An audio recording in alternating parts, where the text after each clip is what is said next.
आपके सामने है सुंदर सा कलीरा जो कि मैंने वापस से कस्टमाइजेशन किया है अलग कस्टमर के डिमांड पे। इनके डिमांड देखिए बैंगल पे बहुत सारे फ्लावर्स भी होने चाहिए। वैसे मुझे भी ऐसा लग रहा था कि हाँ अगर फ्लावर्स होंगे तो और ज्यादा सुंदर दिखेगा। तो बस यहाँ पे मेरा ऑर्डर बन के रेडी है। इसके साथ ही मैंने आज कुछ और भी बनाया है। मेरे गले में देख रहे हो आप लोग मीनाकारी प्रिंटेड कुंदन वाली नेकलेस सेट।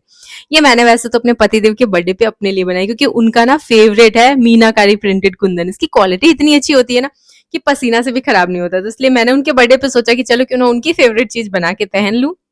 इसके बाद फिर हम लोग आ गए थे केक खरीदने के लिए। एंड अभी आप लोग नोटिस करोगे कि फाइनली मुझे आईफोन चलाना आ गया एंड मेरी आवाज अब जाके आप लोगों को सही से सुनाई दे रही। मुझे चलाना ही नहीं आ रहा था एंड मैं बहुत परेशान थी।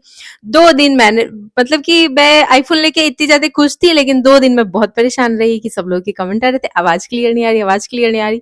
अब मुझे चलाना ही नहीं आता फोन। अभी नया नया लिया है मैंने, तो मैं इतनी ज्यादा परेशान होगी। लेकिन हाँ, अब जाके फाइनली मुझे 2 दिन बाद जाके समझ में आया है। एंड 2 दिन तो आपको करीब मेरी वीडियोज ऐसे ही, बट फिर भी मेरे जो मुझे सपोर्ट करने वाले मेरे अच्छे वाले जो व्यूअर्स थे वो सब कंटिन्यू फिर भी वीडियोस देख रहे थे, कमेंट कर रहे थे, जिससे कि मैं डीमोटिवेट जरूर नहीं हुई थी। हाँ, मैं थोड़ी परेशान थी कि जल्दी मेरी आवाज एकदम क्लियर हो जाए।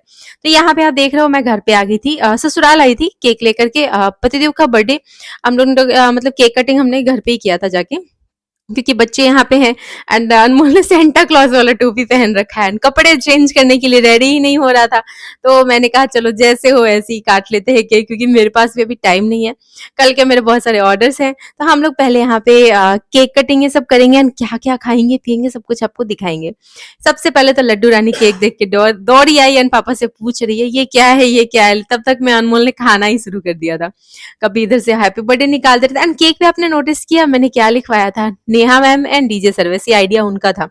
और फिर मैं सोची कि यार उनका नाम भी होना चाहिए ना केक पे, तो फिर हमने उनका नाम भी लिखवा दिया था नीचे साइड। शॉप वाले भी हंस रहे थे कि मतलब कि बर्थडे उनका है और आप अपना Neha ma'am and DJ side नाम लिख रहे हो। मैंने कहा उन्होंने ही आइडिया दिया था, मुझे नहीं पता वो मजाक कर रहे थे या सीरियसली आइडिया दिए थे, पता नहीं, बट हमारा पूरा ऐसे लिख के आया था केक। फिर घर पे हमने सबको डिस्ट्रीब्यूट किया यहाँ से केक। एंड कटोरी में मैं निकाल निकाल के देते जा रही थी, अनमोल सबको ले जा के दे रहा था। अब हम लोग बैठ के खाएंगे सब लोग पहले केक, एंड उसके बाद आपको लेके चलेंगे बाहर। कहाँ जाने वाले हैं हम लोग? वैसे जब मेरा बर्थडे था ना तो हम लोग हाँ, मेरा बर्थडे मतलब मोस्टली जब भी आता है तो मेरे पतिदेव ना बहुत सारा कुछ स्पेशल कर देते हैं, और जो एक्सपेक्टेड भी नहीं रहता है मुझे। लेकिन उनके बर्थडे पे मैं इस बार ज्यादा कुछ नहीं कर पाई, क्योंकि मैंने सबसे पहले तो 2 दिन पहले आईफोन लिया एंड फिर उसके बाद मुझे ये वायरलेस माइक लेना था। एंड मैंने उनको 2 दिन से बस मार्केट ही मार्केट दौड़ाया। और फिर आज हम लोग एक जगह और गए थे, पता है कहाँ? हम लोग गए थे ज्वेलरी मटेरियल्स जो लाती हूँ ना, जिनसे ज्वेलरीज बनती है, उनकी शॉपिंग के लिए। एंड वहां भी मैंने उनका अच्छा खासा खर्चा कराया, मतलब कि बर्थडे पे उनके उनके बर्थडे पे मैंने अपना बहुत सारा खर्चा कराया। तो वो सारे आ गए हैं, वैसे शादियों के ऑर्डर्स के हैं, बहुत सारे मेरे स्टूडेंट्स ने ऑर्डर्स लिए हैं। तो उनको भी मटेरियल्स भेजने हैं यहाँ से, ये ऐसे करके है। एंड कुछ कोर्स की बुकिंग के भी मटेरियल्स भेजने हैं। तो सारा सामान हम लोग आज ले आए हैं। एंड हैप्पी बर्थडे हम लोग यहाँ मनाने आ गए। पीछे देख रहे हो आप लोग, बड़ा बड़ा सा हैप्पी बर्थडे लिखा हुआ है। एंड यहाँ हम लोग आए थे खाना खाने के लिए।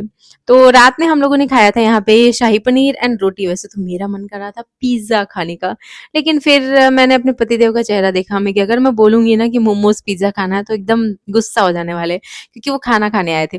तो चलो फिर बर्थडे उनका है तो उनके पसंद से चलने देते हैं। मेरे बर्थडे पे तो मैं पिज्जा जरूर खाती हूँ। और यहाँ पे फिर हमने शाही पनीर, इसके साथ में सैलेड था। एंड मुझे इतनी कुछ खास भूख थी नहीं, तो मैंने फिर भी नींबू वींबू बढ़िया से निचोड़ दिया था। मैंने अपने शाही पनीर में भी नींबू निचोड़ दिया था। और ऐसे करके हमने बर्थडे सेलिब्रेट किया। वीडियो अच्छी लगी हो तो शेयर। और हाँ, एक बात तो मैं बताना ही भूल गई, जो लोग मुझे कंटिन्यू कमेंट दे रहे थे आवाज क्लियर नहीं आ रही, क्या ऐसा ही आवाज रहेगा, तो अब आप लोग बता दो कि अब तो क्लियर है ना मेरी आवाज?